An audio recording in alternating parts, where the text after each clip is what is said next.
Tom. Hey. All right, so we're gonna get started, guys. If you don't know, we have Mr. Travis Thom here with us, the really one of the very best Facebook marketers in the country, in the world, when it comes to real estate Facebook marketing. Happen to have spent quite a lot of time with Travis, learning lots of his great tips and tricks and secrets on how to generate leads. And we've generated thousands of leads through the methods that Travis has taught us.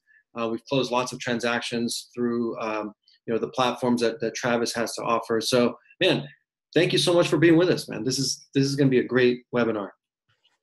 Thank you, Kevin. I appreciate it. Thank you and everyone at Marker Real Estate for having me here. It's always a pleasure to be around you guys. And so I'd like to kind of go through some slides with you guys today and then do a little bit of Q&A at the end. I find most of the best questions they get asked are the ones towards the end. Some of the things that I don't necessarily highlight in the slides. So let's get started if you don't mind. Yeah, and then by the way, if it's okay, Travis, if anyone has a question in between, is it okay if they ask and then I'll just kind of monitor that and let you know if there's a question? Yeah, definitely. That'd be great. Okay, so feel free, guys. Just feel free to type it in the chat and then I'll try to get to it. So if you guys, real quick, can you guys hear? Can you see us and hear us okay? Just type yes if you can and no if you can't. Yes. Okay, cool. All right. Okay. All right.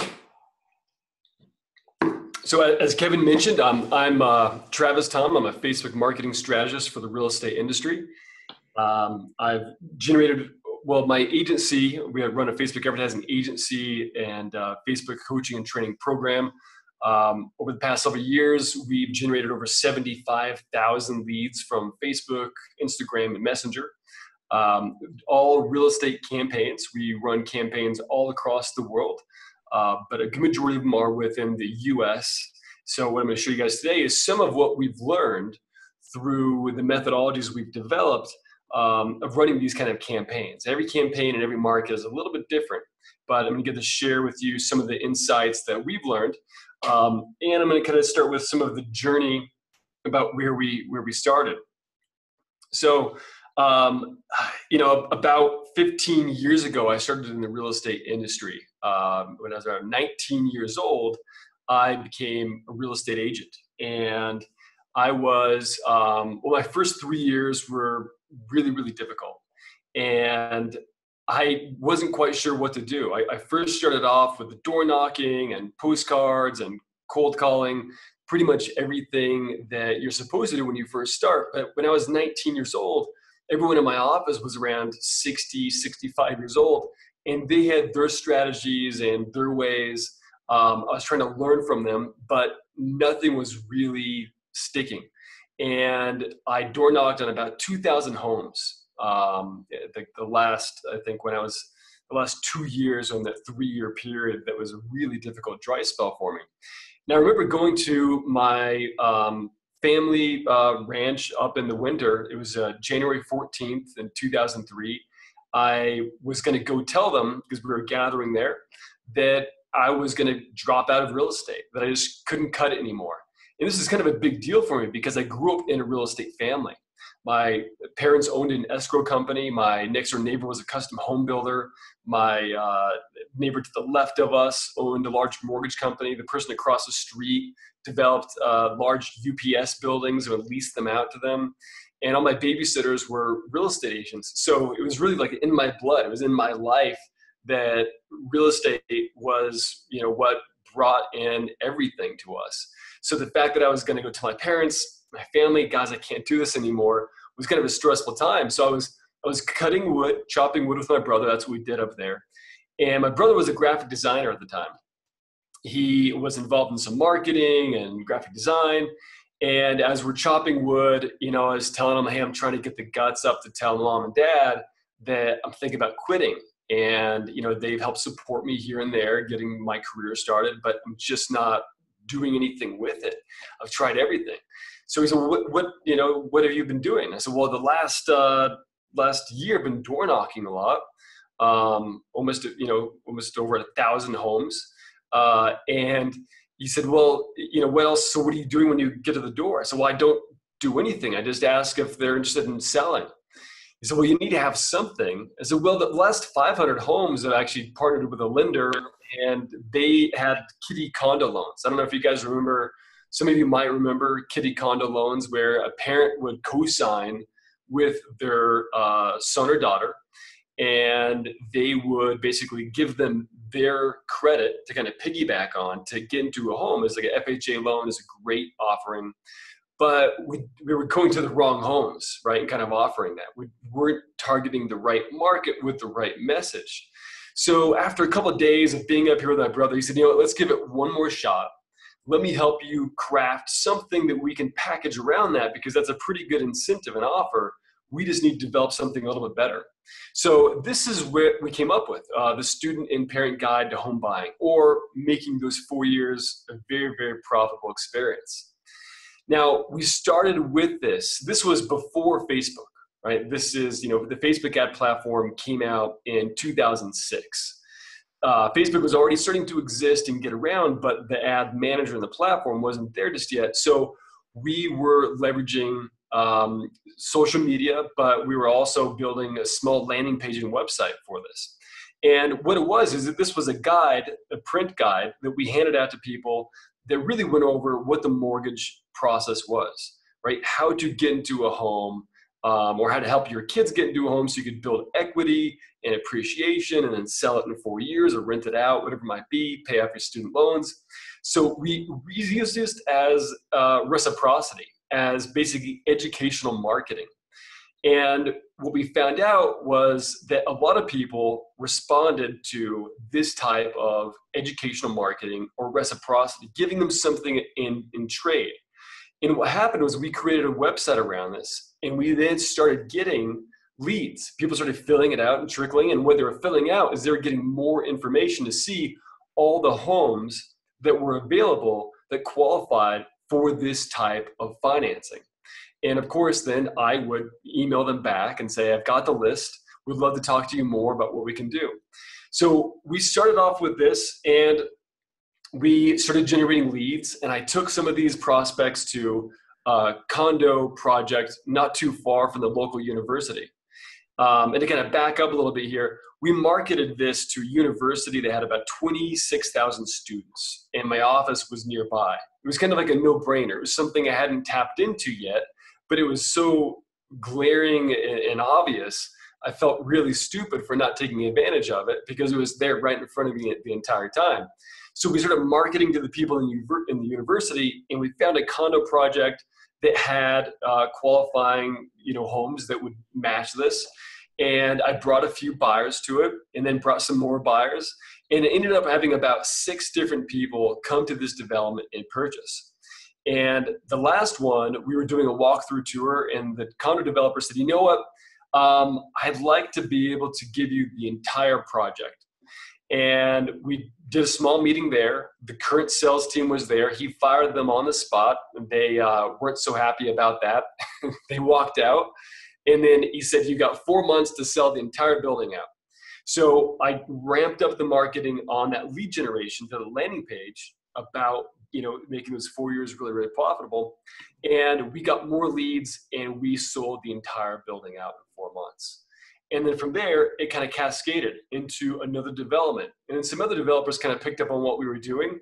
We would create landing pages for each development and withhold the pricing sheets. And then we got another one, and then another one. And then it just kept happening again and again. We eventually had around 100 million in inventory of condo, townhouse, and single family properties, to the point where we built a large sales team around it. We built about 31 people in our team. It grew into 3 different companies. And we started then leveraging Facebook more and Facebook targeting, and really being able to actually dial in specifically to certain people and drive traffic to the landing pages we were creating. So once we did that, we started to get a hang of what exactly worked, right, with Facebook marketing. Now, during this time, we started to play around then also with retargeting. So I would start to show my ads and properties and all of our success to these other individuals, right, that we were capturing using Facebook targeting. So we would retarget these leads with a combination of emails and ads. And people would walk up to me and say, Travis, I see your billboards everywhere. And I said, thank you. That's great. I really appreciate that. Funny thing was, we didn't have any billboards. All we had were just emails and retargeting ads. So it really got us to thinking there's something more to this. And so we just started to do some real actual research on the psychology of conversion and marketing. And this was known as the frequency illusion.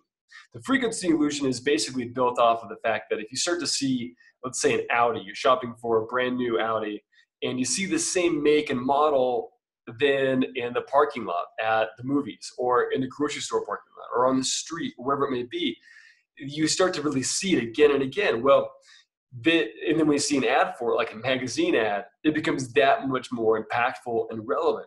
Same thing with the marketing. We kind of stumbled upon this almost like an accident. And then we started to develop it in certain kind of campaigns. So we built top of funnel, middle funnel, bottom of funnel campaigns. These are called full funnel campaigns. So tofu, mofu, bofu. Some of my favorite words there. So top of funnel is really what you guys want to do when you're trying to generate leads. And this can be flipped and manipulated in a few different ways. But your top of funnel activity should be giving some sort of reciprocity, right? Whether it's a list of homes or, the top 10 things you should know before you buy your first home, the top 5 profit sucking mistakes homeowners make when they sell their home on their own, whatever it might be. You want to give some sort of reciprocity and grab their attention at the very top of the funnel. Typically for us, that's using Facebook lead ads, which I'll get into just a little bit for you guys. But after that, you should have some sort of retargeting sequence.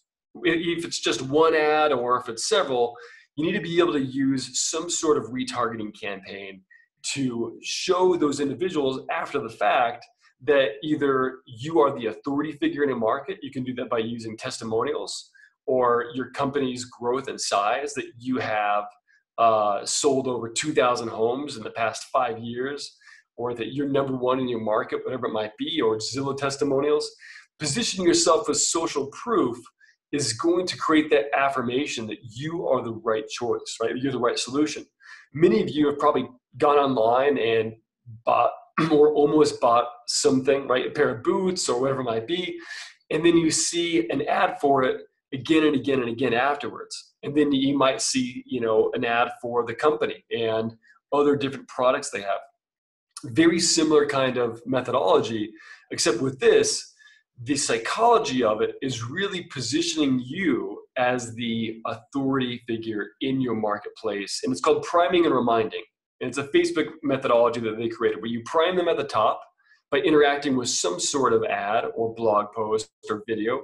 And then you remind them again about what they had read, or bringing them back to your website in some way.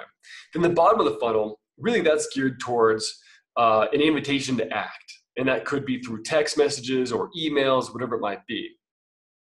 So the ad retargeting formula here. Yes, Kevin? Question. There's a question here. So you mentioned retargeting. It looks like you're about to get into that. But okay, I guess you're going to get into it. But the question was, what are you using for retargeting? There's AdWorks. You can do it through. Great question. So we like to use the Facebook Ad Manager platform, really because it's all there, right, within your fingertips, instead of having to go to third-party platforms, which, there's AdRoll, there's, Perfect Audience. There's some of those things where you can then retarget people across the web and Facebook and Twitter, right, some of those other social media platforms. But for us, we really like to leverage Facebook and Instagram and Messenger as far as placements to be able to really show your brand. Inside the Ad Manager, you can create these on the fly really quickly, and it gives you more opportunity. So, for example, let's say you run a video view campaign, and you're running a video of a nice property that is just listed. You can create a custom audience of people that watched only 3 seconds of that video or 50% of that video, and then run a campaign to them, right, based on that. Other types of platforms really don't allow you to get so finite and granular in terms of what are the actual things that people are looking at, and then how can you retarget them based on that. For instance, there's a part in the ad manager where you can retarget people that spend the most amount of time on your website. So if you have a Facebook pixel installed on your website, imagine being able to retarget the people that keep going back to your property search and looking at all of the $3 million and up kind of properties, right? Mm-hmm. Where we're spending time, the most amount of time on that specific URL or that specific page, you can then retarget them. So we like to really go after the low-hanging fruit. You can use those different platforms, and I suggest that you do, but really get a hang of the ad manager itself. There's so many cool tools in there. And with it, the ad retargeting, really, it positions you in this kind of formula, which is positions you as the authority in the market. And Frank Kern, a well-known internet marketer, he kind of said it best, which is pre-framing is essentially using marketing to control their opinions and feelings about you before they even have the chance to read your sales message or interact with you in any way. So ideally, if you're doing ad retargeting right, by the time that you actually interact with that prospect on a phone call or a text message, whatever it is, they should be a warm lead, right? Not a cold call. It should be a warm lead. It should be a warmer engagement. They should know who you are and what you do and what you're all about, because you've really kind of indoctrinated them and pre-framed their mind by showing them videos of, things that you do to list homes. Positioning you, the testimonials. If you have video testimonials, you guys should be leveraging that with ad retargeting. Imagine how powerful it would be if someone were to go to a home valuation landing page, fill it out, they leave. The next day, they see a video, one of your clients that says, Kevin sold my house in only 1 week, $10,000 over asking. We love him. One of the greatest, people out there in terms of real estate. We suggest that you guys work with them too. And then you have a Facebook Messenger button right on the bottom that says, chat with Kevin now. That's going to make probably a much larger impact on that person's decision of who they're going to hire, right? And if you have more ads that retarget them later on, and then, if you have their name and email, even better, right? You're emailing them and retargeting them. It creates that frequency illusion, right? The relevancy is pretty high. Can I add something to that real quick? Please. So I think what the power there is, if you think about the most successful brands, like let's talk like Coca-Cola, for example, right? So, right. We see commercials, we see ads, we see billboards, we see Coca-Cola all the time. It doesn't necessarily mean I'm going to see that commercial and I'm going to get up and I'm going to go get a Coca-Cola, right? But the idea is that it's in front of me all the time so that when I see it, it's recognizable. Right. And at that point, it becomes, like you said, it's a warm sort of engagement at that point. And it's like it's the kind of being everywhere all the time. And so that's where we need to be focusing as real estate professionals. I mean, these major, big, huge companies are spending billions of dollars just to be seen. Right. So there's definitely something to be said about that. And I think you're right on the money with it. Yeah, Kevin's exactly right that you need to build an omnipresence with your marketing. And Facebook is one of the easiest ad platforms to be able to do that. Google and Facebook make up 80% of the internet. And there's over 230 million people in the US that are on Facebook. They spend over, I think it's like over an hour a day. Hour and 25 minutes, I believe, on Facebook and Instagram. So we're talking, almost 12 hours a week that people are on this platform. So, and they're conversing with friends in Messenger, right, on Facebook about, we're thinking about changing school districts. We're thinking about, getting engaged, or we just had a baby, right? We're making these decisions to move. Those are the places where then you want to be hyper relevant with selling or buying, whatever it might be. So that brand awareness that Kevin's talking about of Coca-Cola being everywhere, I mean, a good majority of their budget is spent just on brand awareness and really selling the lifestyle. So everyone's different on their marketing and what their message is. But with ad retargeting, you can control the narrative. And the narrative is your own message, right? Your value proposition. It's your chapter book with different retargeting ads. You can tell the story over time. And we suggest an acronym that we created called BURST for ad retargeting. And these key pillars are pretty important to have in your ad retargeting: brand story, a brand introduction, untapped opportunity, reciprocity, social proof, and trust. Those are the kind of key pillars that you want to have in there. So your brand story, right, could be a video about how you got started in real estate or what your mission is and why you love it. Untapped opportunity is something more like see all the open houses that are coming up this weekend, right? It's more focused on the opportunity and property centric. And then reciprocity, giving them valuable information, giving them information that is on their mind, that's relevant to their action they took at the top of the funnel. So if they looked at, let's say, a market report for all the homes that have sold the past 6 months, you probably want to then follow up with some reciprocity of more information on, how to sell your house for more than it's worth, or a constant update on how to increase the value of your home with spending less than $1,000, whatever it might be. Some reciprocity you give back. Social proof then is going to be, how many homes you've sold, or testimonials, your company growth size, any of those things. And then trust is really built through then the core messaging of your emails and text messages that go out, and really kind of combining all of that together. So I'm going to kind of go into a brief funnel and show you guys a 30,000 foot view of some of the funnels that we've built. I'm not going to get too deep into the weeds here because this is an advanced type of Facebook ad funnel. You can see in the very far left side, it says Tofu buyer lead ads. That is where we have 8 different Facebook lead ads, generating leads in different markets, sending them to an IDX page because they're promising a list of homes. And then from there, it goes to a custom audience. And then you can see the delayed sequence of those ads. Now, you don't have to build something this robust. You can just do one lead ad or one video ad, whatever it might be, and then have one retargeting ad follow those individuals. Just kind of follow, the steps that I've kind of walked you guys through a little bit here. So some of these buyer lead ads, what does that look like, right? Well, homes and condos and townhouses starting at $250,000. We have found that this type of ad copy, even though it's not really romantic, and Kevin has seen some of my copywriting, he knows that I like to write really kind of more emotional ad copy sometimes. My wife hates it. I love it. Facebook has spoken, and they like the shorter version as well. So my wife wins with that one. But with ad retargeting, you can get a little bit more, romantic and show empathy through some ad copy. But what we've seen through this, in generating over 75,000 leads, we've been able to really split test a lot of campaigns and figure out what works. We see a higher click-through rate when we have animated ads. And I can't animate these ones here for you right now, but they kind of move around a little bit. They give a brief description on what is on the other side, right, with a call to action.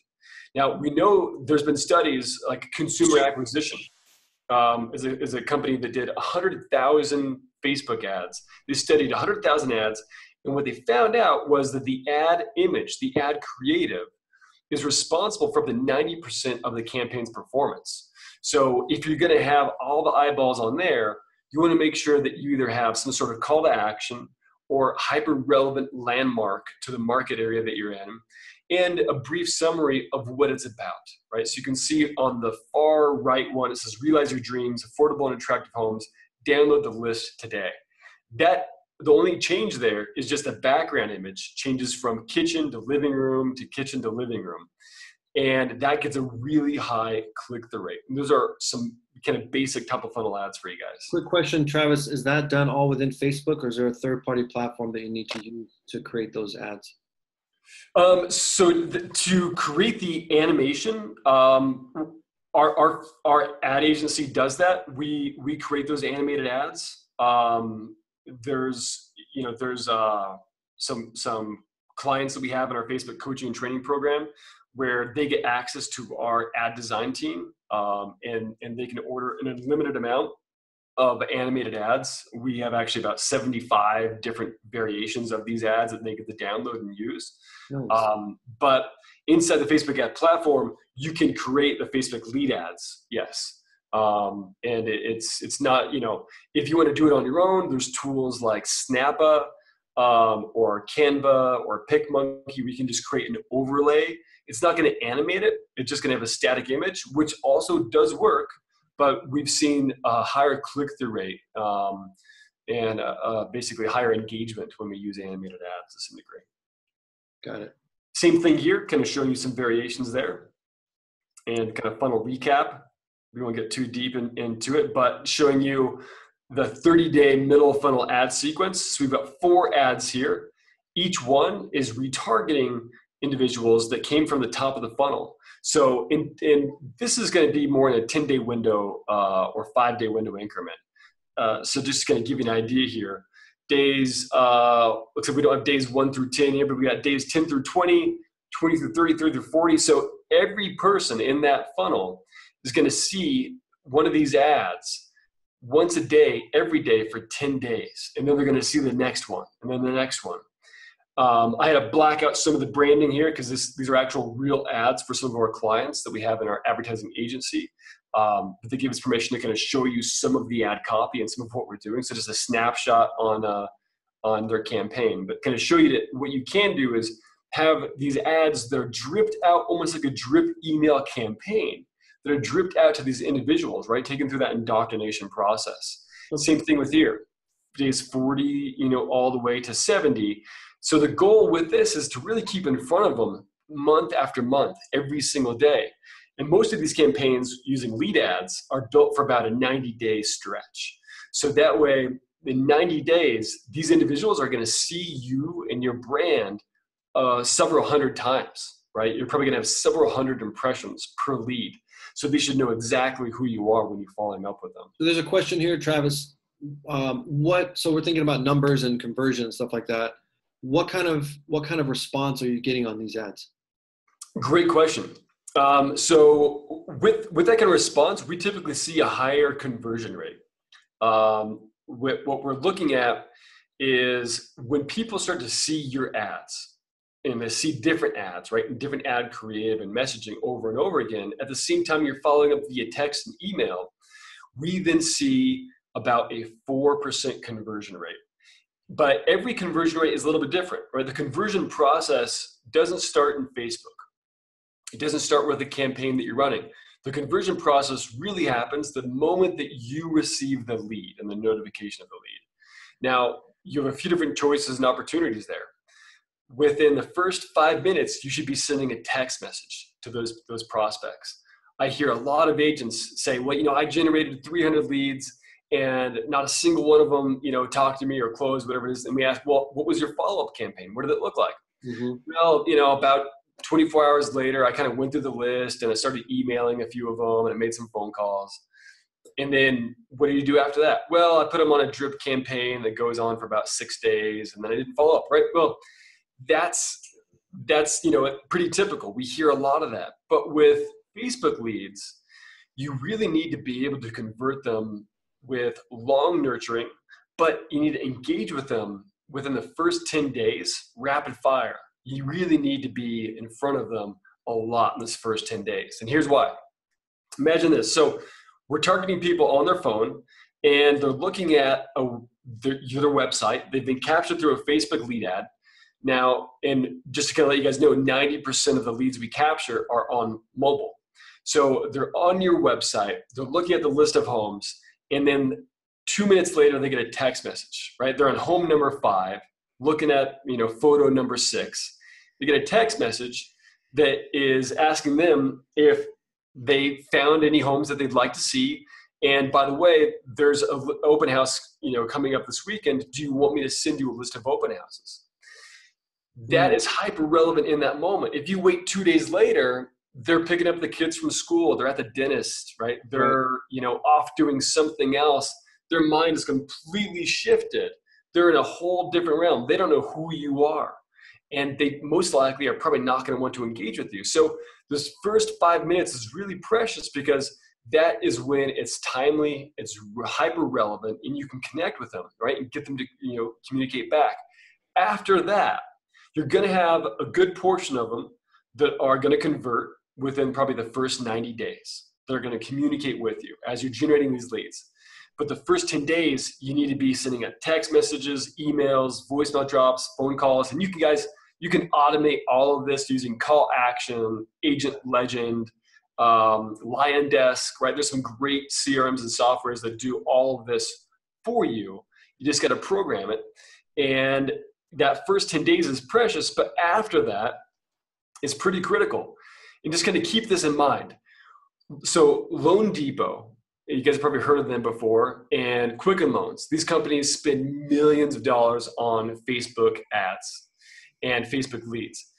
They pay top dollar. We're talking several $100s per lead. They pay top dollar for the leads that are 6 months old, 8 months old, 12 months old. Those older leads are what they want to buy.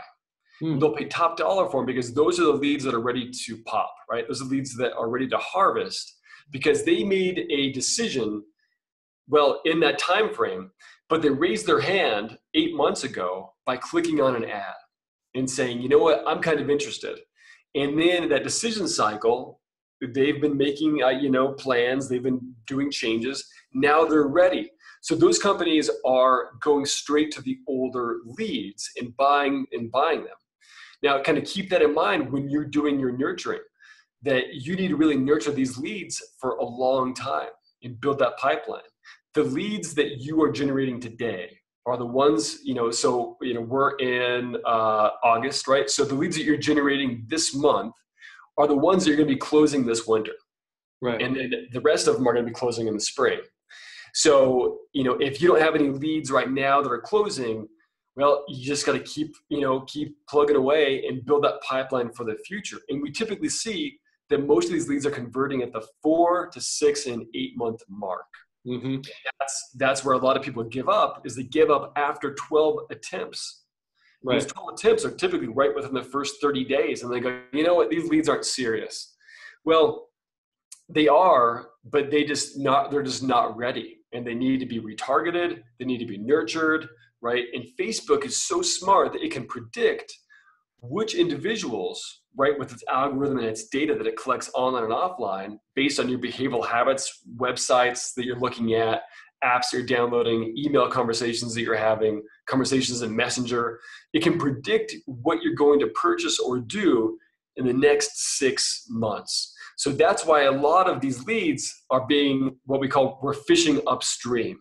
We're fishing upstream based on the behavioral habits that they're taking, right? If you're targeting people that looked at Zillow, Realtor.com, they're interested in buying a house, they like Joanna Gaines and HGTV, they are planning, right? They're planning to make some move in the next 6 months, and you need to be there in front of them when they make that decision. Which is why what you said about the relevancy and being in front of them and being familiarizing yourself with them, and that heavy campaign in the beginning is so crucial, because down the road they're going to remember you if you've been in front of them multiple times.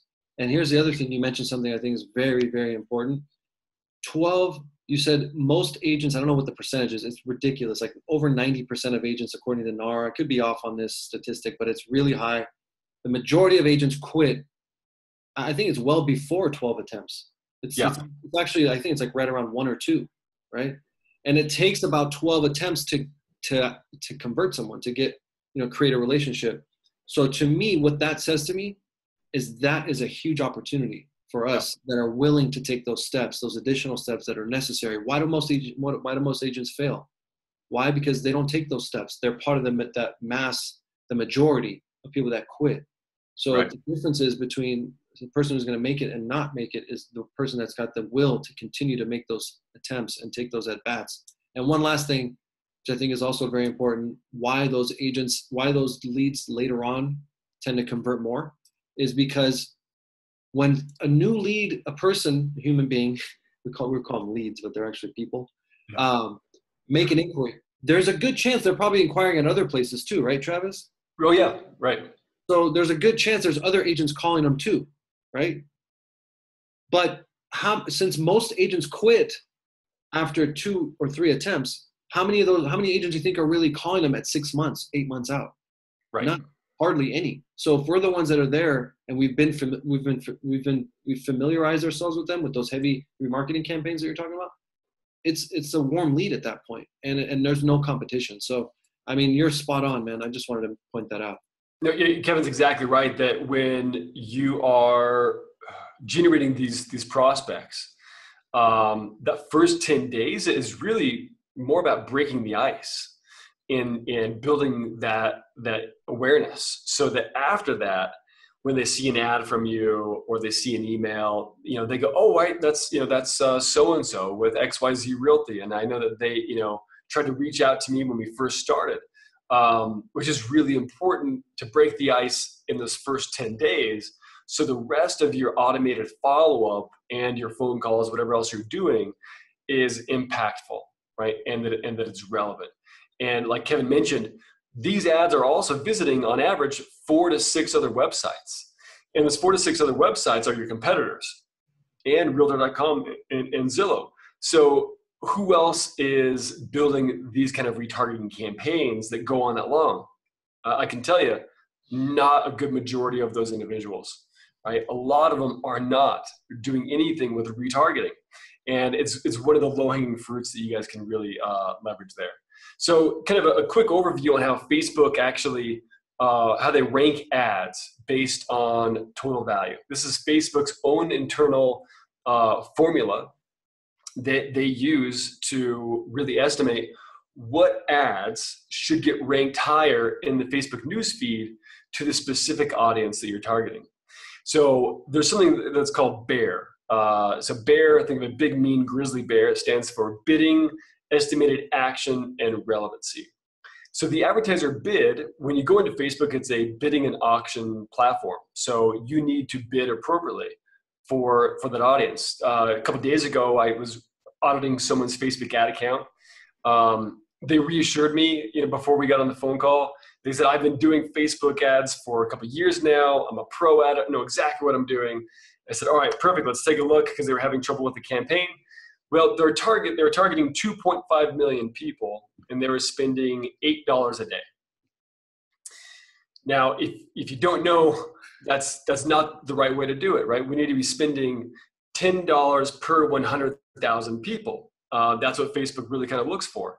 So if you're spending $8 a day and you're targeting 2.5 million people, well, it's not going to be a successful campaign. You're losing the ad auction because there's way, way too many people in that audience. And Facebook will take your money. They'll say, that's great. Go ahead and spend $8 a day on 2.5 million people. But we're not going to show your ad to the right prospects. It's not going to really feed out. There's not going to be a lot of reach. So you're bidding against maybe 50 or 100 other advertisers that are bidding for the same or similar audience. So if you're bidding, if you have an audience of, let's say, 100,000 people, you should bid around $10 to $15 per day to win the ad auction. Then what Facebook looks at is the estimated action rate. What is the action rate that people are going to take on that specific ad campaign? If it's a Facebook lead ad or if it's a messenger bot, whatever it might be, they're looking at the past data that you have on your campaigns, the past data on the people that are in your audience. And then they start to look through in real time, because the ad auction goes on and on and on every hour, every day. So how many people are clicking on your ad? Do you have a high click-through rate? Do you have a low click-through rate? Those are the factors that Facebook looks at. And they really want you to strive for a high click-through rate, because then that's going to start to feed the ad out more and reach more people. So you got to really make sure that your ads are designed for a high click-through rate. So ad copywriting, have a distinct call to action, right? Tell people exactly what to do, and have some ad imagery that gets their attention, gets them to stop and take action. Then relevancy. How relevant is the ad to the actual audience? So if we have an image of baby boomers that are, around a coffee table, drinking coffee and reading a newspaper, and we're running that ad to 25-year-olds, that's probably not going to be really relevant, right? They're going to hide the ad and say, that's not for me, that's not relevant. So if you guys have ever experienced this, you've probably gone and clicked on the right side of an ad and right-hand corner and said, hide this ad from me. What that does is that creates a negative feedback score. And it tells Facebook, people are saying this ad is not relevant to them, so we're going to suppress the reach of this ad. We're not going to feed it out to more people. Your cost per lead is going to go up. Your cost per click is going to go up.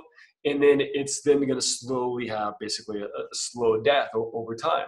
It's going to reach ad fatigue pretty fast. So just keep those in mind when you guys start to create those. How much should you bid in Facebook advertising? This is the pacing mode. It kind of shows you user quality. The higher intent for purchase is the ones that are higher up, right, in the graph here. And if we're spending and bidding more on the actual ad campaign, we're going to reach the prospects that have a higher intent based on the data that Facebook has on them.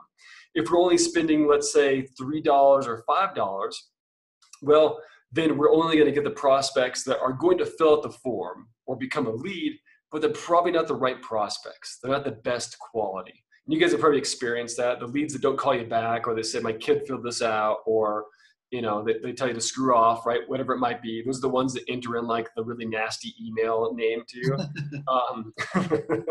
Those are the leads right, yeah, Mickey Mouse, Yeah. Those are the prospects that you're probably bidding too low on in your campaign, or your audience is too big and you're bidding too low. You need to make sure that there's a nice match, right? That your audience size is appropriate and you're bidding high enough to reach the right prospects in there. A couple new features here that Facebook just came out with. This is inside of the ad manager on your app, on your phone, that you guys can actually whip up some quick images, throw some overlays on there, like a Facebook Messenger button on your images. Just go ahead and download the Facebook Ad Manager app, and you see it under the creative tools there. Kind of a nice little update there. So you guys have probably heard in the emails we sent out to you, and you guys have probably heard this, floating around, that Facebook is shutting down partner categories. This happened back in March.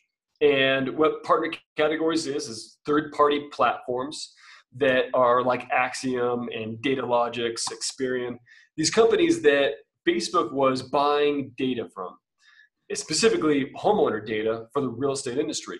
Now, there's over 1,500 different targeting interests that Facebook is removing from the third-party categories.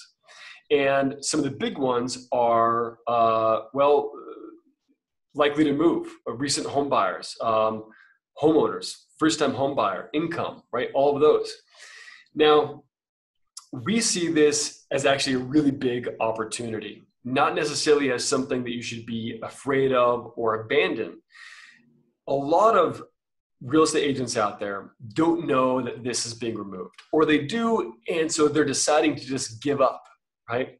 They say, I can't do that anymore. I can't just easily target homeowners or renters or likely to move.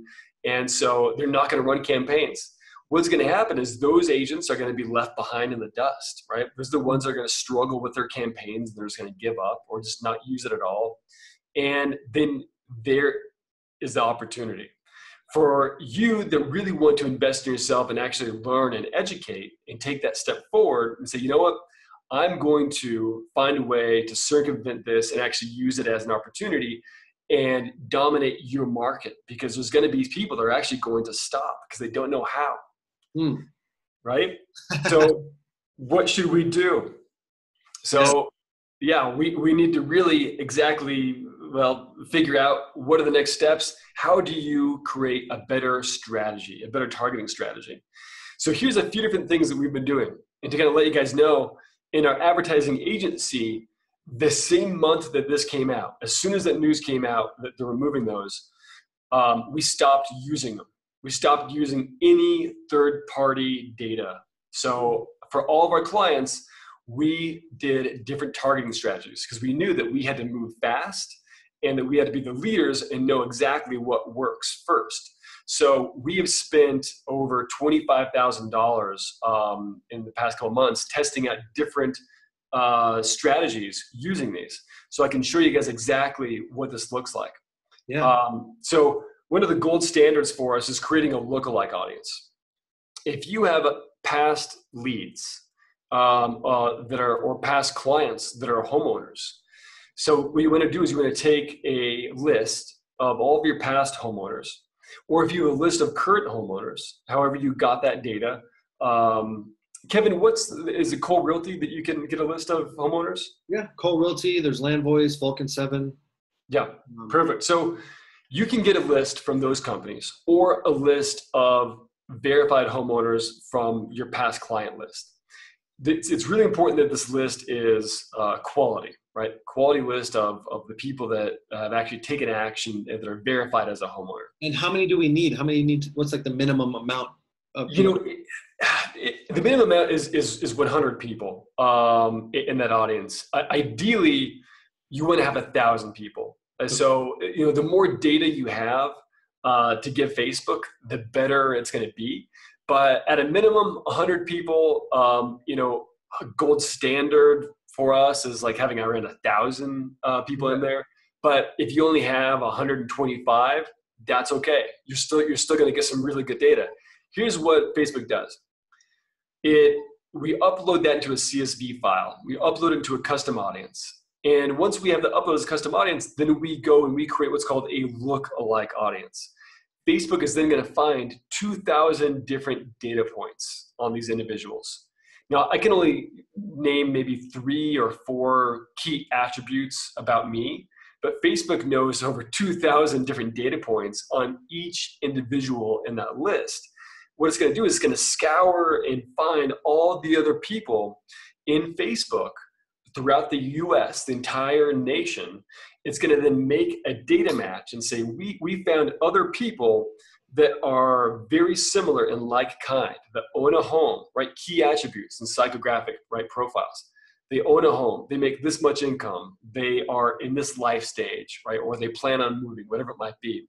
So think of this as an e-commerce store. Let's all pretend for a minute that we own an e-commerce store on the web.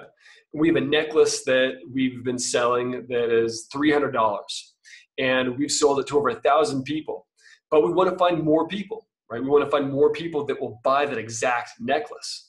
Well, what we do is we upload our past custom list of people that bought our necklace into a custom audience, create a lookalike audience, and then we're going to find people that are just like that. Now, the list is going to be about 2 million people, 1.5 million around there. You then narrow that down to your geolocation area, and then you have a perfect match for more people that are going to buy your necklace or more people that are going to buy real estate, right? They're going to sell homes. They're targeting homeowners.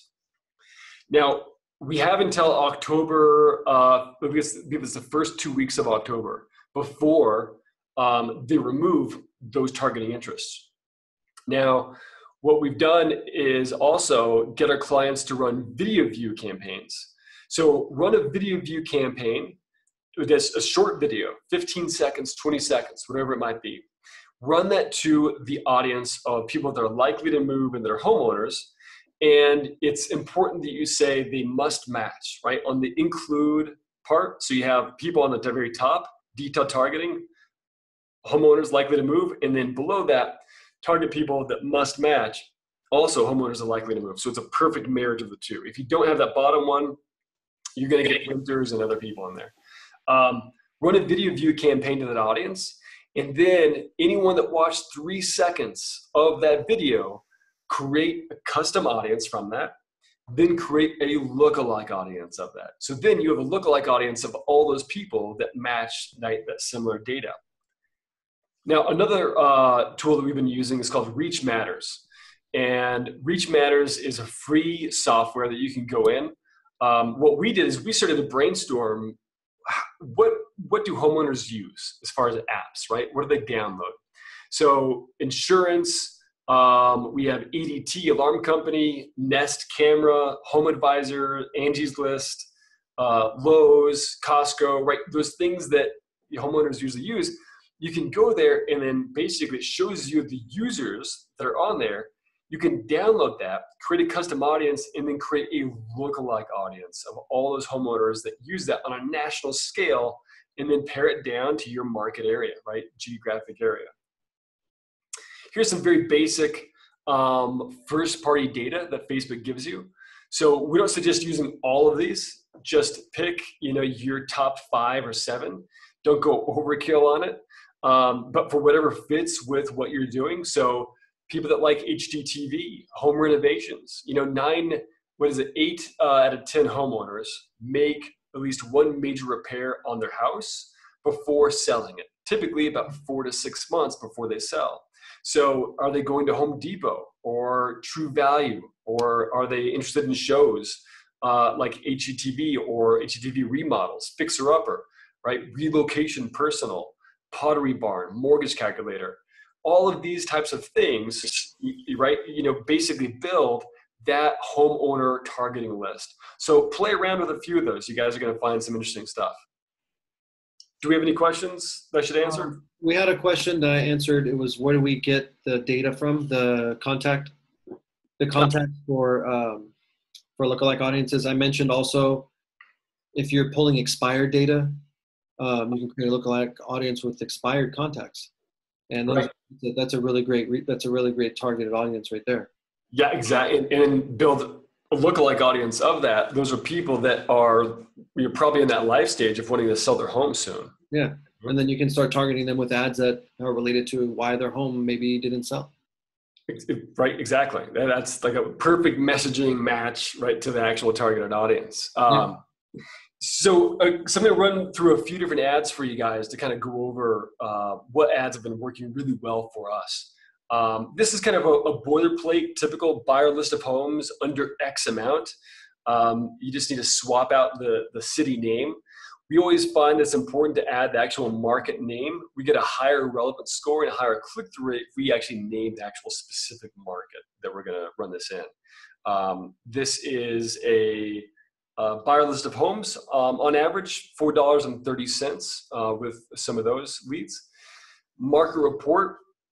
This is a market report ad that we've run in some different markets where we're basically offering a market report for their local area instead of a home valuation.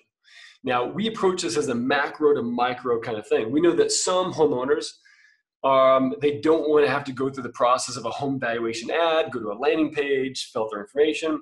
So we decided, how about we give them a market report? Because if they're interested in how the market's performing, then they're probably interested on how much their home is actually worth. For instance, I have good friends that are interested in certain stocks like Apple or Facebook, and they want to know how they're performing. But overall, they're more interested on how the entire stock market is performing. So if you can give them an update here and pull them in and set them up on a monthly report that you can give them, a great pitch when you get this is to go ahead and follow up with them and say, hi, Mr. and Mrs. Seller, thank you so much for downloading our market report. I know that there's a lot of data in there. It can be a little confusing to read. If you have any questions at all, let me know. This is what we do day in, day out. By the way, I'm creating about 7 custom home valuations for some past clients of mine within the market area that you're in. Would you mind if I created one for you? Could you tell me if there's any updates to your home or anything that I can do to increase the value inside of this report, right? That's a great way of giving reciprocity and then following up, right? Following up with something else that you can kind of go through. We're looking for micro conversions, right? A series of yes that lead to a macro conversion, which is something like, hey, can we meet at your house and talk about, when you plan on selling? Right. We have a question real quick, Travis, and we're almost out of time. And this is actually a really good question based on the time that we have. So the question is, you mentioned you have clients that you work with. How do we get a hold of you? And what do we need to do to find out more about what you do? And just go to travisthom.com. That's the best place to get information. There's free training videos on there, free blog articles that kind of go into how-tos. But there's also, if you go to travisthom.com, you'll see a services page. Click on services, and that's where you're going to see our different services we offer, our Facebook coaching and training program, and then our ad agency. And more than happy to talk to anybody here that's on this webinar about what we do in more depth, but you guys can definitely go there and check that out. And you've provided so much really great knowledge, and all this is done. I mean, you're not getting paid to do this. You're just offering this information. Right. Absolutely 100% free, just out of your generosity. I have a question for you. What is what do you see Facebook going? Like, where do you see things headed? And where should we be focusing as agents with our marketing on Facebook? And you covered some of it, you covered a lot of it, but just if you could kind of tell us as we wrap up, like what you think is the best thing, is what do you think agents should be focusing on Facebook mainly? I feel like from all the data and everything that we've seen and where it's going is that Facebook is building more and more tools to give people, like you and me and the everyday real estate agent, the ability to look like a big publisher, and giving them the tools to really have more creative ad design, more creative posts. Recently, I think it was yesterday, that Facebook announced they acquired a video service that actually allows you to have live videos where you can actually have overlays and different things on it and create some really cool stuff. So they're coming up with their own video editing kind of software. So, that tells me a few things. One, video is really important. They believe by 2021, that 80% of your newsfeed of the content is going to be all video. Wow. So really focusing on video, really being able to actually share stories. I think more and more people can really see through if you're thinking of buying or selling, let me know. Well, that's not how the real world interacts, right? So for your marketing and your messaging, I think it should really be about crafting your personal brand. It should be about crafting your story. Everyone has a story. If you think of, and Kevin and I were recently at a private conference where it talked about, who knows, speaker said basically, who knows Batman's origin story, right? We all knew, Batman's origin story, right? Every kind of superhero, they all start with their origin story. So if you can tell your story and make it relevant to the consumer through video and have a personal brand attached to it, that's going to be key. Instagram is growing leaps and bounds right now. I believe that the younger market, right, if the millennials that are larger than the baby boomers in size, that's where a good majority of them are, right? If you have a bunch of 26-year-olds on Instagram that aren't on Facebook, and we advertise it on both and we teach both, but I really believe that you should be leveraging Instagram as well and really building a solid following there. Facebook's organic reach has been really limited. They've limited it for a few reasons. One, to open up more room in the Facebook newsfeed. Two, to push people into the ad platform to really utilize and leverage those tools. But Instagram, your organic reach goes really, really far there as well. So I would say focus on content. And, in the real estate industry, we're surrounded by content. You're showing homes. You're in these beautiful backyards. There's these pools. You're in a high rise, right? Looking out, on the Golden, Gate Bridge, whatever it might be. There's content that you're surrounded by, and people are into digital snacking right now. Right. If you give them just a little bit of good content and insight into something, curate your brand around that. So think about doing a Facebook Live as you do an open house. Think about creating a short little video about a community and just interviewing some of the shop owners around there. Make partnerships with some of the people that own pet stores, right? And kind of highlight, here's Stacy's pet store. They specialize in iguanas and exotic reptiles. Kind of highlight some of the heroes in your community. Create the Oprah effect, right? If you think about it, Oprah just interviewed a lot of really intelligent people, and she built a $1 billion brand around it. And then you have shows like HGTV and all of these other shows that are built around flipping houses, remodeling, all these, shopping for a home. There's, multi-million and $1 billion shows and corporations that are focused on these key things. And you guys are living it every single day. There's no reason you can't package it, right? You can't package it, put your brand on it, and put it out there. So, hopefully you got some ideas brewing of what you can do. And I know it might sound kind of daunting, but just choose three things that you can really focus and execute on.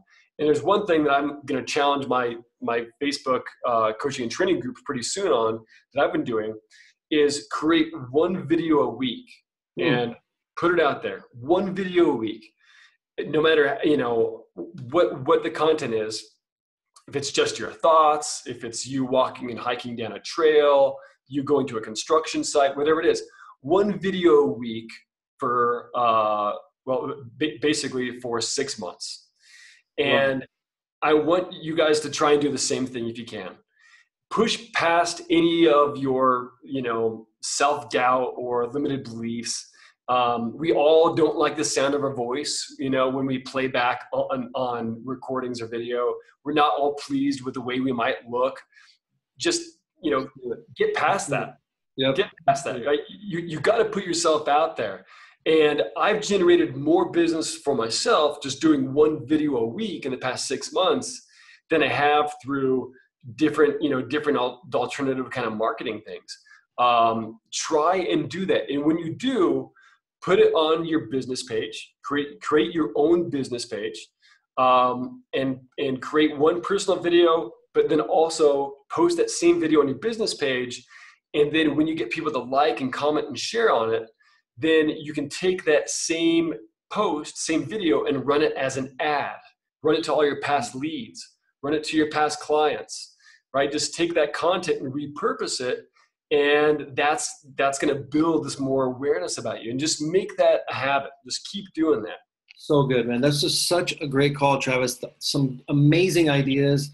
Thank you so much for being on the call with us. We're out of time. The one thing I would recommend to everyone, check out TravisThom.com. The great thing about it is, like, we're so busy. We're running around. We're doing all these things. It's nice to have someone that I can rely on. Like, I know, you guys have done stuff for us, and we're generating thousands of leads. And it's just, leverage these resources, get out there, do the things that Travis is talking about. He knows what he's talking about. He's this ultra successful Facebook marketer. Thank you guys all for being on the call. Travis. Thank you, Kevin. Thank you, buddy. I learn every single time that we talk, and we'll be talking soon, my friend. Thank you, Kevin, and everyone at Marker Real Estate and everyone that came to watch. I appreciate it. I value each one of you. I've been in your shoes, spent 15 years as a real estate agent. So I totally get it. And thank you, Kevin, for having me on. I really appreciate it. If you guys have any questions, like Kevin said, TravisThom.com, please reach out to me. I'm happy to help. Thanks, guys. Take care, everyone.